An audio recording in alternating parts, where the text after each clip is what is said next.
Clue today న్యూస్కు స్వాగతం. Congress party ఎన్నికల్లో ఐకేపీ వీఓఏలకు ఇచ్చిన హామీలు వెంటనే అమలు చేయాలని వ్యవసాయ కార్మిక సంఘం జిల్లా అధ్యక్షులు బొగ్గప్ప, కేవీపీఎస్ జిల్లా కార్యదర్శి ఉప్పలి, మల్కయ్యలు డిమాండ్ చేశారు. గురువారం మండల కేంద్రంలోని వీఓఏలు నిర్వహిస్తున్న సమ్మెకు సంపూర్ణ మద్దతు తెలపడం జరిగింది.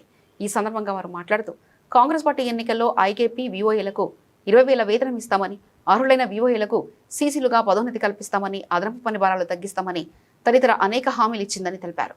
కానీ ప్రభుత్వం ఇచ్చిన ఏ ఒక్క హామీని అమలు చేయకపోగా జాబు ఛార్జీలో లేని పనులు చేస్తూ ఇబ్బందులకు గురి చేస్తున్నారని ఆవేదన వ్యక్తం చేశారు. నాయకులు చేసే పెత్తనం అధికారులకు కనిపించడం లేదా అంటూ ప్రశ్నించారు. ఈ కార్యక్రమంలో ఎంఆర్పీఎస్ జిల్లా ఉపాధ్యక్షులు మహేందర్ మరియు వీఓఏ సంఘం మండల అధ్యక్షులు ముంతాజ్ తదితరులు పాల్గొన్నారు.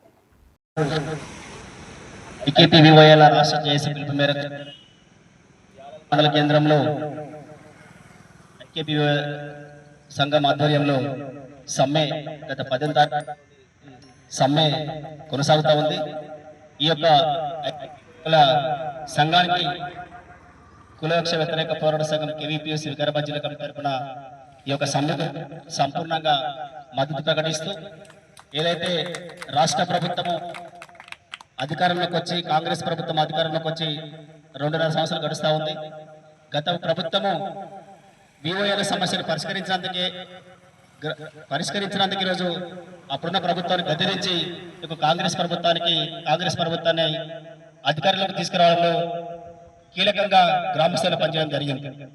వీఓఏలు ఈరోజు రాష్ట్ర ప్రభుత్వం చెప్తా ఉంది, గ్రామ స్థాయిలో గ్రామ సంఘాలు, చిన్న సంఘాలు, ఏదైతే సెల్ఫ్ హెల్ప్ గ్రూప్కు సంబంధించిన సంఘాలకు లోన్లు ఇవ్వడంలో, రుణాలు ఇవ్వడంలో, రికవర్ చేయడంలో వీఓఏలు గ్రామ స్థాయిలో కీలకంగా పనిచేస్తారని చెప్పక తప్పదు.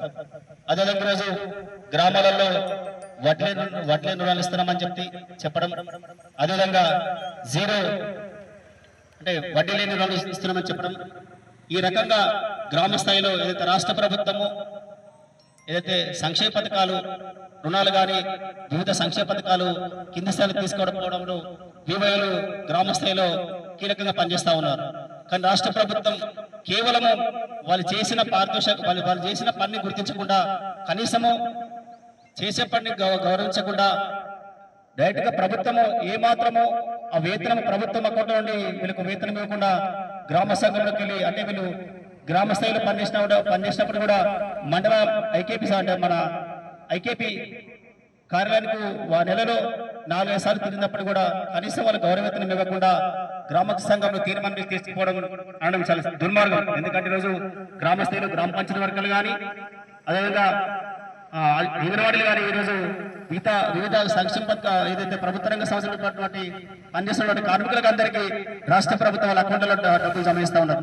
కానీ వీఓఏలకు మాత్రం ఈ యొక్క కనీసం వాళ్ళు ఎంత గ్రామ స్థాయిలో పనిచేసినప్పుడు కూడా వాళ్ళ కనీసం డైరెక్ట్ అకౌంట్లు వేయకుండా గ్రామ సంఘంకు అప్పచెప్పడం సరైనది కాదు. ఎందుకంటే గ్రామ సంఘంలో గ్రామ సంఘం అధ్యక్షులు ఉంటారు, అదేవిధంగా సీసీలు ఉంటారు. ఈ రకంగా ప్రతి నెల తీసుకోవడం కూడా చాలా ఇబ్బందికరంగా ఉంది. రాష్ట్ర ప్రభుత్వం వెంటనే గుర్తించాలి. ఎందుకంటే గ్రామ సంఘానికి సంబంధం లేకుండా, సీసీలకు సంబంధం లేకుండా రాష్ట్ర ప్రభుత్వం అకౌంట్ల నుంచి ప్రతి ఒక్క వీఓఏలకు ప్రతి నెల జీతాలు అకౌంట్ ద్వారా చెల్లించాలని ఈ సందర్భంగా డిమాండ్ ఇస్తా ఉన్నాం. అదే రకంగా ఈ యొక్క రాష్ట్ర ప్రభుత్వానికి హెచ్చరిస్తా ఉన్నాం. ఈ యొక్క రాష్ట్ర ప్రభుత్వం తక్షణమే వీఓఏలకు గౌరవేతనం ఇవ్వాలి, తగ్గించాలి. అదేవిధంగా 50 జీవోలు సవరణ చేయాలని, ఉద్యోగాలు కల్పించాలి.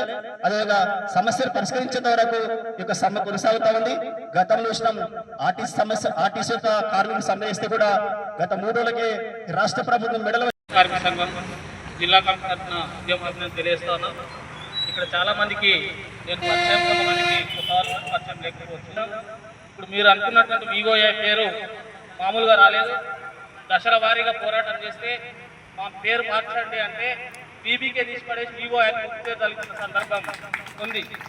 కాబట్టి ఏదైనా పోరాటం చేస్తే తప్ప ఫలితం రానటువంటి పరిస్థితి రోజు ప్రభుత్వాలు ఉన్నాయి.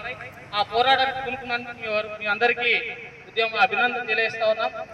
ఎందుకంటే కాంగ్రెస్ ప్రభుత్వం గత ఎన్నికల సందర్భంగా వీఓఏలకు అనేక సందర్భాల్లో సమ్మె సందర్భం కానీ, వినతి పత్రాలు ఇవ్వడం వల్ల వెళ్ళిన సందర్భం కానీ, మీ సమస్య ఏమున్నా ఛాయ్ తాగినంత సేపల్లో పరిష్కారం చేస్తున్నట్టు ముఖ్యమంత్రి దాదాపు 2.5 సంవత్సరాలు గడిచిన వీఓఏ యొక్క సమస్య పరిష్కారం చేయకుండా నిర్లక్ష్యం చేయడం చాలా దుర్మార్గమని ఈ సందర్భంగా ఈ ప్రభుత్వాన్ని హెచ్చరిస్తా ఉన్నాం. ఆ సందర్భంగా చూసుకున్నట్లయితే గతంలో ఈబీకేగా ఉన్నప్పుడు మన జీతం 1000 రూపాయలు ఇస్తే అడిగేటటువంటి పరిస్థితి లేదు. కానీ పోరాటాలు చేయడం వల్ల 5000కు వచ్చి ఆగినాం. కానీ ఇప్పటికీ ధరలు విపరీతంగా పెరుగుతూ ఉన్నాయి, జీతం మాత్రం ఏమాత్రం పెరగనటువంటి పరిస్థితిలో చూస్తా ఉన్నాం. ధరలేమో గొర్రెతో కొంత ఆకాశాన్ని అంటుంటే, బరెతో కంటే ఆకాశాన్ని అంటుంటే మన జీతం మాత్రం గొర్రెతో కొంత గిట్టే ఉన్నటువంటి పరిస్థితి మనం చూస్తా ఉన్నాం. కాబట్టి పెరిగిన ధరలకు అనుగుణంగా గతంలో ఏదైతే ప్రభుత్వం హామీ ఇచ్చిందో ఎన్నికల సందర్భంగా ప్రతి కుటుంబానికి సుప్రీంకోర్టు న్యాయస్థానం చెప్పిన ప్రకారం ఒక కుటుంబం 4 రోజులు పూర్తిగా పరిష్కారంగా బతకాలి అంటే కనీసం 26,000 జీతం ఇవ్వాలని ఈరోజు ప్రభుత్వాలు చెప్తా ఉన్నాయి. రాష్ట్ర ప్రభుత్వానికి, అన్ని రాష్ట్ర ప్రభుత్వాలకు సుప్రీంకోర్టు చెప్తా ఉంది. కానీ కోర్టుల నిర్ణయాన్ని అనుసరించి పరిపాలన చేస్తామని ప్రమాణం చేసినట్టు ఈ ప్రభుత్వాలు అధికార పీఠం ఎక్కిన తర్వాత ఈరోజు వాటిని ధిక్కరిస్తూ వాటిని పక్కన పెట్టే పరిస్థితి మనం చూస్తా ఉన్నాం. అదేవిధంగా ఈరోజు బీబీకేలు కింది స్థాయిలో ప్రభుత్వానికి ఇటు డ్వాక్రా మహిళలకు అనుసంధానంగా వారధిగా ఉంటూ ఈరోజు ఏ చిన్న ప్రభుత్వం